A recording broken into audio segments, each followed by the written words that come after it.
On BBC One in the new year, Richard Chamberlain stars in the epic story of the Thornbirds. You are the most beautiful man I have ever seen, Ralph de Brickasson. I thought it was my soul you were after, Mary. The Thornbirds on BBC One.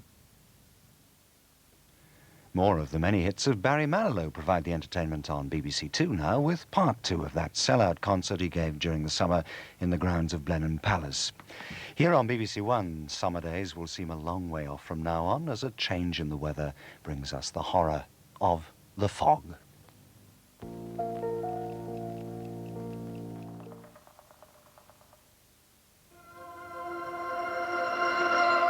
There's action and adventure in some of the all-time greats this Christmas on BBC One.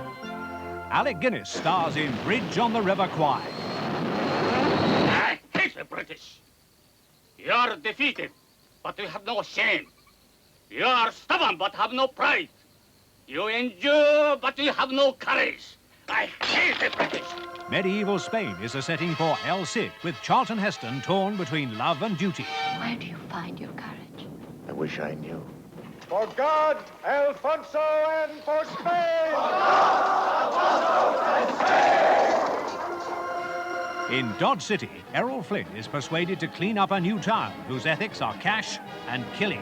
I want you to take charge here. Help build up this town. Organize trade for our road. No, thanks, sir. We're on our way back to Texas. We're going to drive cattle up to meet your railroad. Besides, if we keep hanging around here, these two galoots are going to get civilized. Dick Robinson stars in the first television showing of Brother of the Wind, the story of a Canadian mountain man who raises a family of wolf cubs after their mother has been shot by hunters. And in Khartoum, stiffly upper-lipped Charlton Heston meets Laurence Olivier, the Mad Mahdi. The Egyptians must remain in Khartoum, for I shall take it in blood, and the streets will run in blood, and the Nile will taste of blood for 100 miles, and every Egyptian will die. Action and adventure this Christmas on BBC One. Barbara Mandrell and her sisters get themselves into the Christmas spirit in a couple of minutes. But now, over to John Humphreys for BBC One's late news headlines.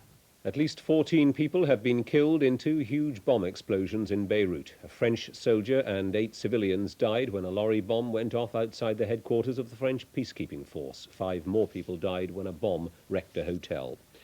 Scotland Yard detectives here have been questioning 4 people tonight in connection with the bomb at Harrods. They were detained under the Prevention of Terrorism Act after a series of police raids. All are known IRA sympathisers, but it's not thought they were directly involved. Lord Fitt, the former MP for West Belfast, has been sent a threatening letter from the United States, accusing him of selling out Ireland and warning him to enjoy his few remaining days. After the Harrods bomb, Lord Fitt went on American television attacking the IRA. He's contacted the United States Embassy and been asked to send them the letter. Shipyard workers have decided to go ahead with a strike called for the 6th of January. British shipbuilders have made a pay offer of £7 a week in return for improved productivity, but the two sides are still far apart.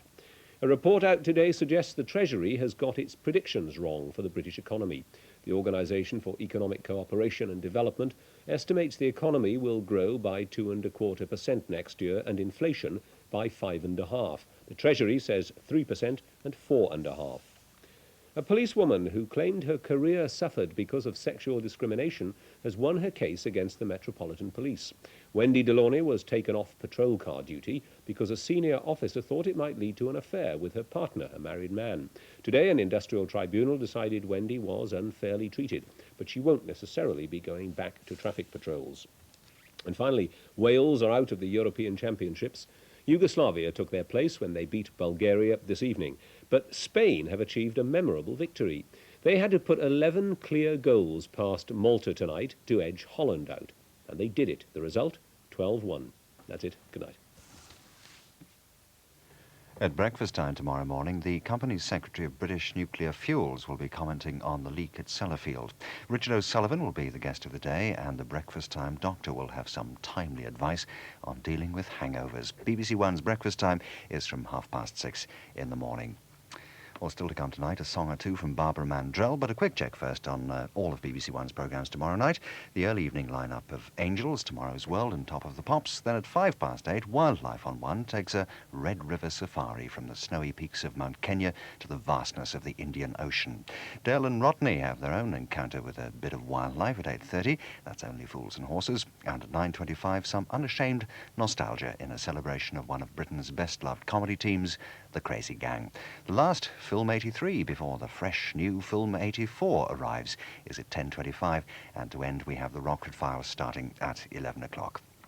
That's tomorrow. Now BBC One gets into shape for Christmas country style. Ladies and gentlemen,